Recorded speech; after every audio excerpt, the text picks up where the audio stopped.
Welcome to rhythm of learning. ഇന്നത്തെ ക്ലാസ്സിൽ നമ്മൾ പഠിക്കാൻ പോകുന്നത് ചുരങ്ങൾ എന്ന് പറയുന്ന ടോപ്പിക്കാണ്. ഇന്ത്യയിലെ അല്ല, കേരളത്തിലെ ചുരങ്ങളാണ് പഠിക്കുന്നത്. കേരളത്തിലെ പ്രധാനപ്പെട്ട കുറച്ച് ചുരങ്ങളും ആ ചുരങ്ങൾ ഏതൊക്കെ സ്ഥലങ്ങളെ തമ്മിൽ ബന്ധിപ്പിക്കുന്നു എന്നുള്ളതും സ്ഥിരമായിട്ട് പരീക്ഷയ്ക്ക് ചോദിക്കാറുള്ളതാണ്. നമുക്കറിയാം അല്ലെ. ഇപ്പോ നമ്മൾ ആദ്യം തന്നെ പഠിക്കേണ്ടത് പശ്ചിമഘട്ടത്തിൽ എത്ര ചുരങ്ങൾ ഉണ്ടെന്ന് ആദ്യം മനസ്സിലാക്കി വെക്കുക. പശ്ചിമഘട്ടത്തിലെ ചുരങ്ങളുടെ എണ്ണം എത്രയാണ് എന്ന് ചോദിച്ചു കഴിഞ്ഞാൽ 16 ചുരങ്ങളാണ് പശ്ചിമഘട്ടത്തിലുള്ളത്. അപ്പോൾ പശ്ചിമഘട്ടത്തിലെ ചുരങ്ങളുടെ എണ്ണം എത്രയാണ്? 16 പശ്ചിമഘട്ടത്തിലെ ഏറ്റവും വലിയ ചുരം ഏതാണ്? പശ്ചിമഘട്ടത്തിലെ ഏറ്റവും വലിയ ചുരം ഏത് എന്ന് ചോദിക്കുമ്പോൾ ഉത്തരം പറയേണ്ടത് പാലക്കാട് ചുരം എന്നാണ്. പശ്ചിമഘട്ടത്തിലെ ഏറ്റവും വലിയ ചുരം ഏതാണ്? പാലക്കാട് ചുരമാണ്. ഈ പാലക്കാട് ചുരത്തിന്റെ പ്രത്യേകത എന്താ? പാലക്കാട് ചുരം കോയമ്പത്തൂരിനെയും പാലക്കാടിനെയും തമ്മിൽ ബന്ധിപ്പിക്കുന്നു അല്ലെ. പാലക്കാട് ചുരം എന്തിനെയൊക്കെ ബന്ധിപ്പിക്കുന്നു? കോയമ്പത്തൂരിനെയും പാലക്കാടിനെയും തമ്മിൽ ബന്ധിപ്പിക്കുന്ന ചുരമാണ് പാലക്കാട് ചുരം. അപ്പൊ പശ്ചിമഘട്ടത്തിലെ ഏറ്റവും വലിയ ചുരമായ പാലക്കാട് ചുരം കോയമ്പത്തൂരിനെയും പാലക്കാടിനെയും തമ്മിൽ ബന്ധിപ്പിക്കുന്നു.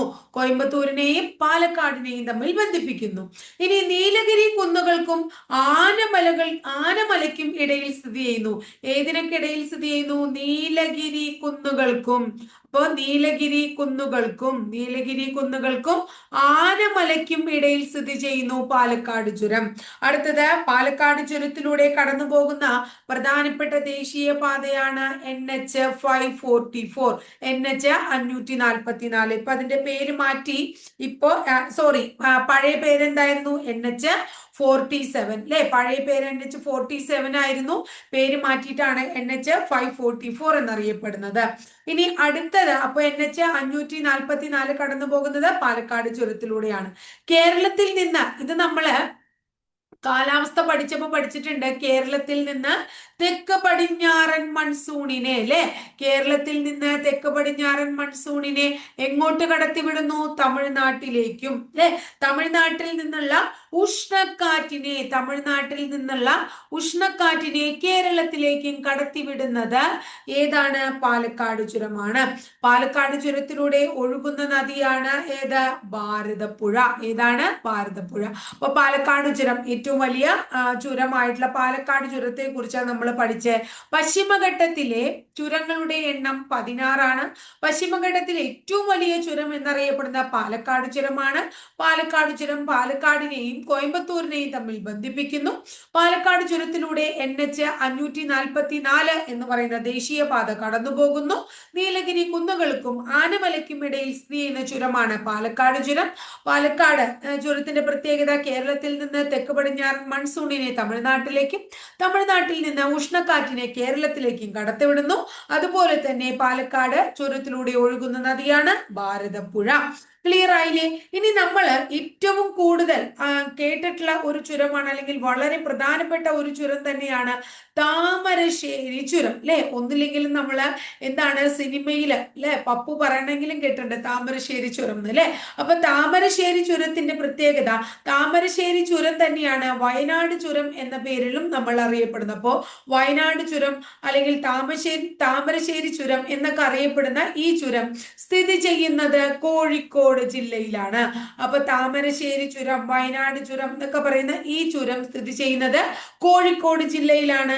കോഴിക്കോടിനെ മൈസൂരുമായി ബന്ധിപ്പിക്കുന്നു. കോഴിക്കോടിനെ മൈസൂരുമായി ബന്ധിപ്പിക്കുന്നത് ഏതാണ്? താമരശ്ശേരി ചുരമാണ്. കോഴിക്കോടിനെ എന്തുമായി ബന്ധിപ്പിക്കുന്നു? മൈസൂരുമായിട്ട് ബന്ധിപ്പിക്കുന്നു. താമരശ്ശേരി ചുരം നിർമ്മിക്കുന്നതിൽ ബ്രിട്ടീഷുകാരെ സഹായിച്ച ആദിവാസിയാണ് കരിന്തണ്ടൻ. താമരശ്ശേരി ചുരം നിർമ്മിക്കാൻ ബ്രിട്ടീഷുകാരെ സഹായിച്ചത് കരിന്തണ്ടൻ എന്ന് പറയുന്ന ആദിവാസിയാണ്. ആരാണ്? കരിന്തണ്ടൻ എന്ന് പറയുന്ന ആദിവാസിയാണ്. ഈ വയനാട് ചുരത്തിലൂടെ കടന്നു പോകുന്ന ദേശീയ പാതയാണ് NH 766. ഏതാണ്? NH 766. അപ്പൊ വയനാട് ചുരം അഥവാ താമരശ്ശേരി ചുരം എന്താണ്? വയനാട് ചുരം അഥവാ താമരശ്ശേരി ചുരം കോഴിക്കോട് ജില്ലയിലാണ്. കോഴിക്കോടിനെ മൈസൂരുമായി ബന്ധിപ്പിക്കുന്നു. ഇത് നിർമ്മിക്കാനായിട്ട് ബ്രിട്ടീഷുകാരെ സഹായിച്ച ആദിവാസി കരിന്തണ്ടൻ എന്ന് പറയുന്ന വ്യക്തിയാണ്. NH 766 ഈ ചുരത്തിലൂടെ കടന്നു പോകുന്നു. ഇനി ഇതിനെ വയനാടിന്റെ പ്രവേശന കവാടം എന്ന് വിളിക്കുന്നു. അപ്പൊ വയനാടിന്റെ പ്രവേശന കവാടം എന്നറിയപ്പെടുന്നത് താമരശ്ശേരി ചുരം അഥവാ വയനാട് ചുരമാണ്. അപ്പൊ വയനാടിന്റെ പ്രവേശന ചുരം എന്നറിയപ്പെടുന്നു താമരശ്ശേരി ചുരം അഥവാ വയനാട് ചുരം. കോഴിക്കോട് ജില്ലയിലാണ്. കോഴിക്കോടിനെ മൈസൂരുമായി ബന്ധിപ്പിക്കുന്നു. സ്ഥലം അതായത് അത് നിർമ്മിക്കാൻ ബ്രിട്ടീഷുകാരെ സഹായിച്ചത് കരിന്തണ്ടൻ എന്ന് പറയുന്ന ആദിവാസിയാണ്. NH 766 ഇതിലെ കടന്നു പോകുന്ന നാഷണൽ ഹൈവേ. ഈ രണ്ടു ചുരങ്ങളും ക്ലിയർ ആയില്ലേ? ഇനി അടുത്ത ചുരം നമ്മൾ പഠിക്കാൻ പോകുന്നത് ആലുവ മൊഴി ചുരം. എന്താണ് ചുരത്തിന്റെ പേര്? ആലുവ ട്ടോ. ആലുവ മൊഴി ചുരം. ആലുവ മൊഴി ചുരത്തിന്റെ പ്രത്യേകത എന്താ? കേരളത്തിലെ ഏറ്റവും തെക്കേ അറ്റത്തെ ചുരം. കേരളത്തിലെ ഏറ്റവും തെക്കേ അറ്റത്തെ ചുരമാണ് ആലുവ മൊഴി ചുരം. കേരളത്തിലെ തെക്കേ അറ്റത്തെ ചുരം. തിരുവനന്തപുരത്തെ തിരുനെൽവേലിയുമായി ബന്ധിപ്പിക്കുന്നു. തിരുവനന്തപുരമായി ബന്ധിപ്പിക്കുന്ന ചുരമാണ് ആലുവ മൊഴി ചുരം. തിരുവനന്തപുരത്തെ തിരുനെൽവേലിയുമായി ബന്ധിപ്പിക്കുന്ന ചുരമാണ് ആലുവ മൊഴി ചുരം. ക്ലിയർ ആയോ? അപ്പൊ ആലുവ മൊഴി ചുരം കേരളത്തിലെ തെക്കേറ്റത്തെ ചുരമാണ്. തിരുവനന്തപുരത്തെ തിരുനെൽവേലിയുമായി ബന്ധിപ്പിക്കുന്ന ചുരമാണ് ആലുവ മൊഴി ചുരം. ഇനി അടുത്തൊരു ചുരത്തിന്റെ പേരാണ് പെരിയ ചുരം. അടുത്ത ചുരത്തിന്റെ പേര് പെരിയ ചുരം എന്നാണ്. വയനാടിനെയും മൈസൂരിനെയും തമ്മിൽ ബന്ധിപ്പിക്കുന്നത് ആലുവ മൊഴി ചുരമാണ്. വയനാടിനെയും മൈസൂരിനെയും തമ്മിൽ ബന്ധിപ്പിക്കുന്ന ചുരം ഏതാണ്? പെരിയ ചുരമാണ്. വയനാടിനെയും മൈസൂരിനെയും. അപ്പൊ ആലുവ മൊഴി ചുരം കേരളത്തിലെ തെക്കേറ്റത്തെ ചുരം തിരുവനന്തപുരത്തെ തിരുനെൽവേലിയുമായി ബന്ധിപ്പിക്കുന്നു. പെരിയ ചുരം വയനാടിനെ മൈസൂരുമായി ബന്ധിപ്പിക്കുന്നു. ഇനി അടുത്തൊരു ചുരത്തിന്റെ പേരാണ് പേരമ്പാടി ചുരം. അടുത്ത ചുരമാണ് പേരമ്പാടി ചുരം. പേരമ്പാടി ചുരത്തിന്റെ പ്രത്യേകത എന്താ? പേരമ്പാടി ചുരം കണ്ണൂരിനെ കർണാടകയിലെ കൂർഗുമായി ബന്ധിപ്പിക്കുന്നു. ബന്ധിപ്പിക്കുന്നതാണ് ഏത്? പേരമ്പാടി ചുരം. ഇനി അടുത്തത് ഇത് ബന്ദിപ്പൂർ വന്യജീവി സങ്കേതത്തിന് അടുത്തുള്ള ചുരമാണ്. ഇതിന്റെ അടുത്ത് പേരമ്പാടി ചുരത്തിന് അടുത്ത് കാണപ്പെടുന്ന വൈൽഡ് ലൈഫ് സാങ്ച്വറി ഏതാണ്? Bandipur wild life sanctuary. അപ്പൊ പേരമ്പാടി ചുരം കണ്ണൂരിനെയും കൂർഗിനെയും തമ്മിൽ ബന്ധിപ്പിക്കുന്നു. പേരമ്പാടി കണ്ണൂരിനെയും കൂർഗിനെയും തമ്മിൽ ബന്ധിപ്പിക്കുന്നു. ക്ലിയർ ആയില്ലേ? ഇനി ബന്ദിപ്പൂർ വന്യജീവി സങ്കേതത്തിന് അടുത്തുള്ളതാണ്. അടുത്ത വളരെ പ്രധാനപ്പെട്ട വേറൊരു ചുരമാണ് ആര്യങ്കാവ് ചുരം. ഏതാണ് ചുരത്തിന്റെ പേര്? ആര്യങ്കാവ് ചുരം അല്ലെ? അതെന്താണ്? ആര്യങ്കാവ് ചുരം പുനലൂരിനെയും ചെങ്കോട്ടയെയും തമ്മിൽ ബന്ധിപ്പിക്കുന്നു. ചെങ്കോട്ടയെയും തമ്മിൽ ബന്ധിപ്പിക്കുന്നതാണ് ആര്യങ്കാവ് ചുരം. പുനലൂരിനെയും ചെങ്കോട്ടയെയും തമ്മിൽ ബന്ധിപ്പിക്കുന്നു. NH 744 ആര്യങ്കാവ് ചുരത്തിലൂടെ കടന്നു പോകുന്നു. NH 744 കടന്നു പോകുന്നത് ആര്യങ്കാവ് ചുരത്തിലൂടെയാണ്. പുനലൂരിനെയും ചെങ്കോട്ടയും തമ്മിൽ ബന്ധിപ്പിക്കുന്നു. എവിടെയത്? കൊല്ലം അല്ലെ? പുനലൂരിനെയും ചെങ്കോട്ടയും തമ്മിൽ ബന്ധിപ്പിക്കുന്നു. ഇനി അടുത്ത ഒരു ചുരത്തിന്റെ പേരാണ് പാൽ ചുരം. അടുത്ത ചുരം ഏതാണ്? പാൽ ചുരമാണ്. ഇത് വയനാടിനെയും കണ്ണൂരിനെയും തമ്മിൽ ബന്ധിപ്പിക്കുന്നു.